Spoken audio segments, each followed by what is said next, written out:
How do we attain khushu' in our salah? How do we experience the sweetness of our salah?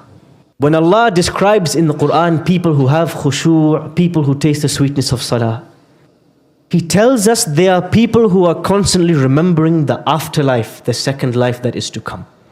He says people of khushu', people who stand in salah with humility and focus and fear, are people really, they are constantly thinking about the next life. As we begin the early days of Ramadan, the excitement, the enjoyment, the feel of community, the sweetness of the fast, the love of the Quran, it envelops us from every corner and from every direction. As we stand up for the night prayer, at the beginning of the night prayer, we are excited, we are listening, we are in full focus.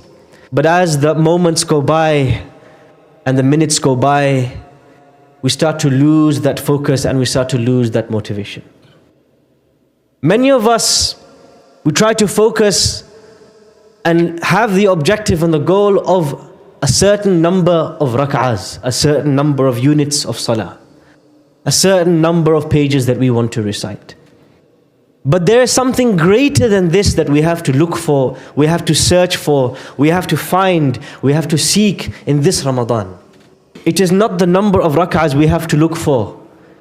It is the khushu', the humility, the connectedness that we find in salah. But this very salah that we talk about, that we want to enjoy in the nights of Ramadan and the days of Ramadan, this salah will feel like a burden, a heavy burden, except for one group of people, the khashi'een. Who are the khashi'een? Khasha'a yakhsha'u in Arabic is to feel humble, to feel softened, to feel focused by something or someone else. When Allah describes the true believers in the Quran, the first description He gives them, قَدْ أَفْلَحَ الْمُؤْمِنُونَ. The true believers are successful. But who are they? الَّذِينَ هُمْ فِي صَلَاتِهِمْ خَاشِعُونَ.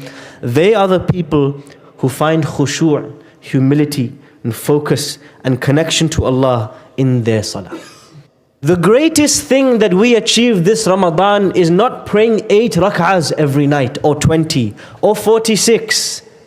Even 2 rak'ahs prayed with khushu', with humility and connectedness and the love and the fear of Allah is better than 100 rak'ahs prayed without that khushu'. Allah says that this salah that we pray, it will feel heavy, boring, exhausting, tiring, unless you enjoy that salah with khushu'. Even when it comes to the recitation of the Quran, we think that the recitation of the Quran is about completing a number of pages, a target, a quantity every day.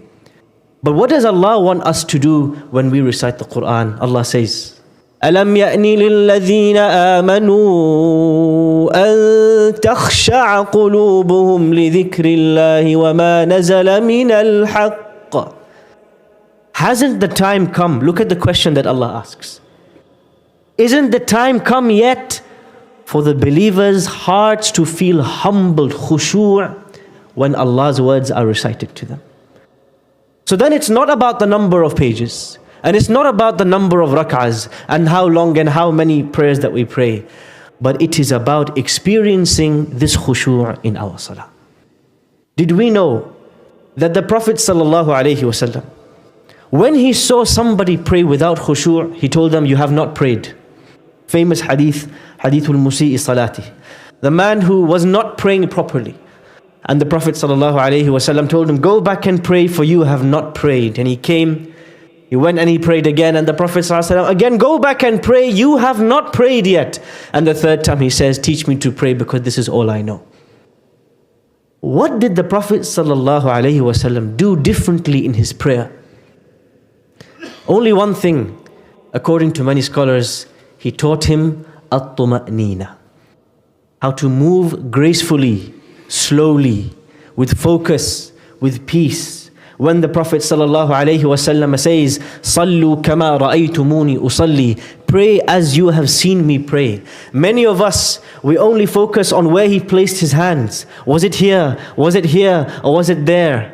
Did he raise his hands here or here or here? But we forget that when he said, "Pray like I have prayed," do you know how long he would stand in salah? Do you know how much he would weep in salah? Do you know how long his sajda was? Do you know how long his ruku' was? You missed all of that and you only remembered where to place your hands. Al-khushu' is the definition, the defining quality between the person who succeeds this Ramadan and the person who fails. Al-khushu', to experience a connection, a humility, a fear and a love of Allah while you are standing in front of Him. When Allah describes the greatest people to walk this earth, the prophets, Allah subhanahu wa ta'ala says, إِنَّهُمْ كَانُوا يُسَارِعُونَ فِي الْخَيْرَاتِ. They were racing to do good deeds. وَيَدْعُونَنَا رَغَبًا وَرَهَبًا وَكَانُوا لَنَا خَاشِعِينَ. They would call on to us in fear and in hope, and they were constantly humble in front of us. Do you know what is the first type of knowledge that will be stolen away from this ummah? It is al-khushu'. Such that a day may come where you might enter a masjid and you will find everyone moving, everyone stretching and standing, but not a single person in the masjid will be experiencing khushu'. How true his prediction, how scared we should be. The Prophet ﷺ warns us that when Allah takes knowledge from us, away from us, it is not the recitation of the scripture, it is not the movements in salah, but it is the essence of recitation and the essence, the heart of salah, which is to feel the fear and the love of Allah while we stand in front of Him. How dangerous it is that we live in a time where you come in the masjid excited to pray Taraweeh, and you spend an hour or 2 hours, but not for 5 minutes did we experience anything in our hearts. How do we attain khushu' in our salah? How do we experience the sweetness of our salah? When Allah describes in the Quran people who have khushu', people who taste the sweetness of salah, He tells us they are people who are constantly remembering the afterlife, the second life that is to come. He says people of khushu', people who stand in salah with humility and focus and fear, are people really, they are constantly thinking about the next life. How busy we are with our day-to-day chores, our day-to-day errands, our WhatsApp messages, our means of living, our children, ourselves. Our day-to-day life consumes us. And this is why the Prophet ﷺ told us to go and visit the grave. أَلَا فَزُورُوهَا فَإِنَّهَا تُذَكِّرُكُمْ بِالْآخِرَةِ. And when we stand in front of Allah, this is the first thing that we have to remember. I am standing in salah now. There will come a day when I will really stand in front of Allah. This is just the rehearsal. This is just the practice. I am standing in front of Allah now.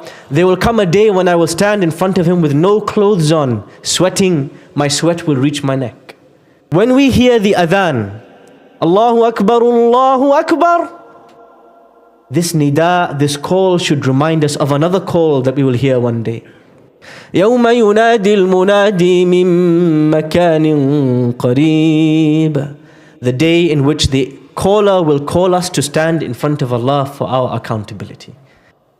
يَوْمَ يَسْمَعُونَ الصَّيْحَةَ بِالْحَقِّ. That day the call, you will not be able to refuse. Every step that we take to salah, until we stand in front of Allah, it should remind us of the final day in which we stand in front of Him. Are we looking forward to that meeting, or are we wanting to avoid that meeting? Man ahabba liqa Allah. Whoever looks forward to meet Allah, Allah looks forward to meet them too. And whoever is avoiding this idea of meeting Allah, Allah dislikes to meet you too. We meet Allah 5 times a day, but it's just a practice for the final day in which we will meet Him. This is the first thing. Be connected to the akhirah, the afterlife, the day of judgment, paradise and hell. Remember, that's what really matters. That's what it is all about. Your salah will be different to anybody else. Number 2, try to learn the meanings of what you are saying in salah. What does Subhana Rabbi al-Azim mean? What does Subhana Rabbi al-A'la mean? What does Alhamdulillahi Rabbil Alameen mean? What does it mean when we say what we recite? The more we know the meanings of what we are saying, the more we will feel the impact of those meanings in our heart. Shame on us, that we pray salah for 10, 20, 30, 40 years, but we're not bothered to know and to find out what does it mean. And so every one of us should know the meanings of what we say in front of Allah. Imagine if you were today to go and meet somebody very important, some dignitary, some very important person, your manager, your grandparent, and you didn't speak their language, you would find a translator, you would find an interpreter, you would find some way to know what you are saying to them because you want your message to reach them. But we are satisfied when we speak with Allah to not know and to not think about what am I saying to Allah. The third way to reach khushu' is to take your time in salah. For many of us, when Ramadan comes, we look and we search for the turbo imam. In every city there is one masjid where the Taraweeh finishes in 25 minutes. The favorite masjid for many. We look for that imam. How can we get done quick? How can we speed through? We look for the masjid praying 20 so we can pray 8 and leave. We're not used to standing in front of Allah and taking our time. We're not used to giving the time to Allah. And so, if we want to experience khushu' in salah, our movements have to slow down. Where's the rush? We're alive. We're breathing. We only have 30 days, ayyam and ma'dudat. Why the rush? When we stand in front of Allah, we should remember, how did the Prophet ﷺ stand in front of Allah? As Aisha narrates, when he would stand in salah, he would stand for so long we would think he's never going to go into ruku'. He would read Al-Baqarah and Ali Imran and Nisa and Ma'idah, all while standing. And then he would go into ruku' and we would think he is going to stand there forever, he's not going to stand up again. And then he would get up. The slowness of salah is so important. One day Abdullah ibn Zubayr was praying salah and he was stood still for so long. A child walked past him and he thought he was a statue. كان عودا من الخشوع. He was like the trunk of a tree because he was so still, so calm, so slow in his movements. Today, our salah resembles an aerobics workout, some form of exercise for the lower back. But the salah of the prophets could be seen and could be observed that they were slow, they were gentle, they were taking their time. We should fear for ourselves, my dear brothers and sisters, that the salah that we pray is the very description the Prophet gave for the salah of the munafiq, the hypocrite. How did he describe? Somebody waits till the end of time for a salah, and then they peck on the ground 4 times like a chicken. يَنْقُرُ أَرْبَعَ نَقَرَاتٍ. These are the words of the Prophet ﷺ. He pecks on the ground 4 times like a bird. وَلَا يَذْكُرُ اللَّهَ فِيهَا إِلَّا قَلِيلًا. And there is no remembrance of Allah in this salah. There is no consciousness of Him in salah. There is no fear of Allah in salah. There is no love of Allah in the salah. It is a movement, an exercise, an aerobic, a chore, a tick box. Done, done, done, done. The first thing we are going to be asked about on the Day of Judgment, أول ما يسأل العبد عنه يوم القيامة, is our salah. Allah is not just going to ask us, did you pray or did you not? Allah will ask us, what was the quality of this salah? What was the nature of this salah? How much time did you spend in this salah? How often were you moved in salah? How often did you weep in salah? I never saw a tear fall down from your eyes. The Prophet ﷺ told us, Inna Allah qad harrama ala nar. Allah has made haram for the fire to touch. Aynun bakat min khashyatillah, an eye that wept out of the fear of Allah. This is the salah we have to achieve. To summarize, salah is empty without khushu'. Recitation of the Quran is empty without khushu'. What is khushu'? It is the feeling of humility and fear and love when we stand in front of Allah. How can we achieve khushu'? I gave you 3 steps. Number 1, remember the afterlife. Remember the last day. Remember the day you will stand in front of Him. Every time you say Allahu Akbar, remember there will be another day you will say Allahu Akbar. Number 2, know the meanings of what you are saying in salah. Know the meanings of what you are speaking to your master. Number 3, take your time. Where's the rush? There will come a time when we will be in a rush. That will be the day of judgment when we will be running away from each other. But right now, take your time. Enjoy the sweetness. Move slowly. Enjoy the moments with Allah, because those moments are only limited.